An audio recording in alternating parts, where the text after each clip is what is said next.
Hey there guys, my name is Michael Torello, but you guys can call me Mike, and today I'm going to be interviewing some people about the evolution of news, media, and journalism, and I'm looking forward to diving into this topic. So yeah, okay, so today I'm going to be asking my interviewees 3 different questions. And so the first question is, how has the way you get your news changed over the years? I would say over the years, you're able to get your information at like the drop of a hat. Like I can ask Alexa, I can pull up my phone and type it into Google and see what's going on, like news-wise. I typically don't get my news from like Instagram and TikTok. I'll usually type it in through Google and see what like the big news sources are saying. When I was younger, we would get most of our news from radio and television. And this was basically when I started even caring a little bit about the news, would have been when my father was in Vietnam. Mm-hmm. And every evening, like on CBS, we only had really 3 networks: ABC, NBC, and CBS. Yeah. And I remember Walter Cronkite in the evening, the CBS Evening News would, they would always have a little bit of clips of, the war in Vietnam. And my dad was over there, so that's the only reason I cared about that. I really certainly didn't care about politics or anything like that. And then the next thing I started caring about was like NFL football, Mm-hmm. And so I would, listen to the news or watch the games on television, stuff like that. So over the years, how that's changed is when we got back from Germany, because I used to live in Germany when I was a kid, we got, for the first time in the late 70s, we were introduced, my family, to cable television, right? So that made the variety of channels and sources and everything just way bigger. And then CNN came out with 24-hour news, right? So you could tune into CNN on cable TV anytime, day or night, right? And get the headlines and stuff like that.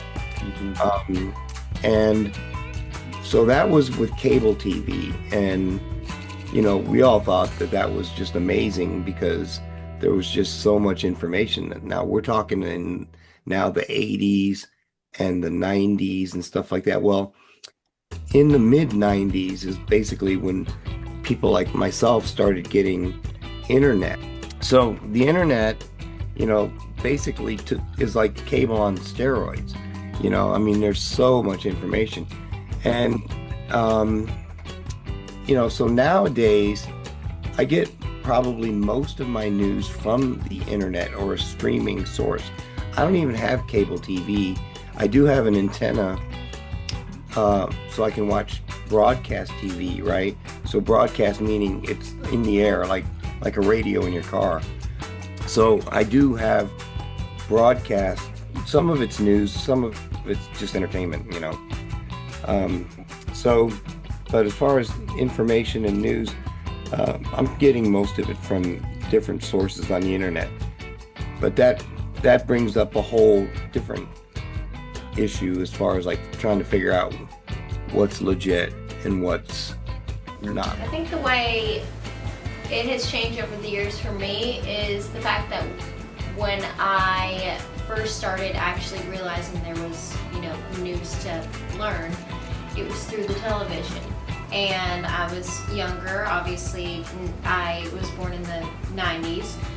And as I started to receive news, it was through, again, my parents sort of digesting all of their news through the TV in the mornings and, when they get home from work. But however, this has shifted for me because I am, again, borderline millennial, borderline Gen Z, to where now I receive news through social media. So I look to Facebook, I look to TikTok to receive a ton of my news. I don't look for it, but it just comes through those outlets.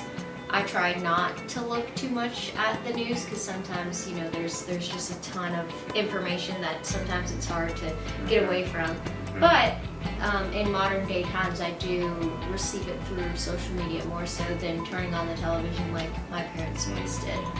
Well, when I was younger, it was, you know, before school in the mornings, my mom would turn on, you know, the TV. Channel 3 was always the news channel. And then as social media has evolved, you know, I hear stuff on social media. I don't necessarily believe it. My number one form of news nowadays is 95.5, the radio station, every morning before work. 95.5. And then some of the stuff, I hear stuff on social media, but I don't necessarily believe it until I hear it, you know, as it expands past social media, if that makes sense. Makes sense. The second question will be, do you think social media has improved or harmed journalism? I think for journalists, it's a great way for them to get their articles out. But I can see also that it can hurt because not all information that's coming out is valid, and you don't know what's being embellished, or you don't know if it's true or not. You don't know. Like, there's so many different sources, but some might turn or twist the truth, or it might have like details are being left out, and that can be anything. But I think we live in what's called the information era or whatever. I've heard. The information age, right? So, you know, when I was a kid, if I was going to do a report for the, you know, for school, I would have to go to the library. We didn't even have a typewriter at home. So like even to write a term paper or a research report, you know, we had to sit at the library and type it on an old-fashioned typewriter. The point is it's good that we have access to so much information, but obviously some people are slipping, you know, misinformation into the system, and you know, some people don't fact check and they just go with what they see on the screen, and they don't question it. So in that regard, I guess for the people whose minds aren't trained to think critically, it could be a bad thing, you know. And we have unfortunately, we have a lot of people who don't think critically. Yeah, you gotta double check nowadays. Yeah. I think social media has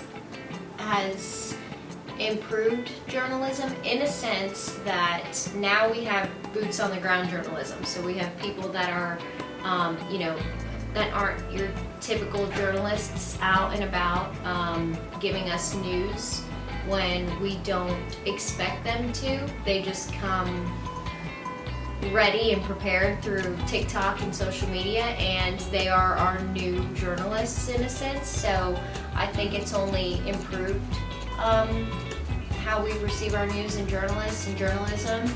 But in a sense, I do see where, you know, it could have hurt journalism because, you know, these aren't people that have gone to school for it and that are your typical journalists. These are people that are more, you know, more like you and I, that are real people, real authentic, that just come and, you know, give us our news, and we just say, oh, thanks for your boots on the ground journalism. But that's how I see it.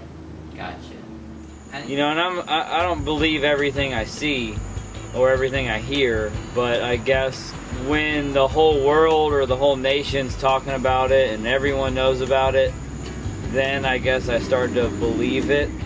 And the third question will be, how do you decide whether a news story or a source is trustworthy? I would say for that, I mean, again, I use the big, I pay attention to the big news stations, but that's through like my phone. So it would be like if you have to type in a topic, what shows up, Google, and click news, and then you see, okay, like ABC, Fox News, NBC, CBS.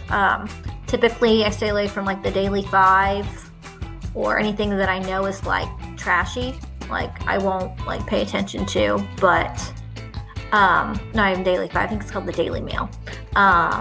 But those are where I usually get my information from. I'm not gonna trust. I don't trust anything on well, I don't have TikTok, and I usually don't get my information from Instagram either. There are a couple of sites where you can go to see if information is correct, and like if the source, like politically, for example, leans in one direction or another, right? Now, if I go on ESPN and they say that the Braves lost, 7-5, I'm not going to question that, I mean, I'm going to pretty much believe it, right? Yeah. So the only kind of information that seems to be being distorted is political information Right. for one Yeah. reason or another, and I think that's just everybody trying to, sway their constituents in the direction that they want them to vote. So, I think I basically use my own internal judgment for the most part. Like if I see that a source, after I've fact checked them a few times, consistently spews misinformation, then in my mind, I will just kind of determine that they are fake news, right? And once I think they're fake news, there's really no coming back from that, right? So there's no, I'm not going to check later to see if you've changed your ways, I think it all comes from the source. So again, if I see something, if I turn on the TV and I see Fox News or CNN, I take it with a grain of salt because, again, with politics or any real stories that I see from television, I have just learned over the years that, there's always going to be bias in how people, portray these stories. Is they're always going to, say, they're always going to paint a certain light when they are, telling you what's happening in the news, depending on the channel, the platform. However, with social media and the internet, again, that I also take with a grain of salt, but I'm more so likely to believe people that are on social media when they show real life footage of what's going on in real time. I'm more likely to believe somebody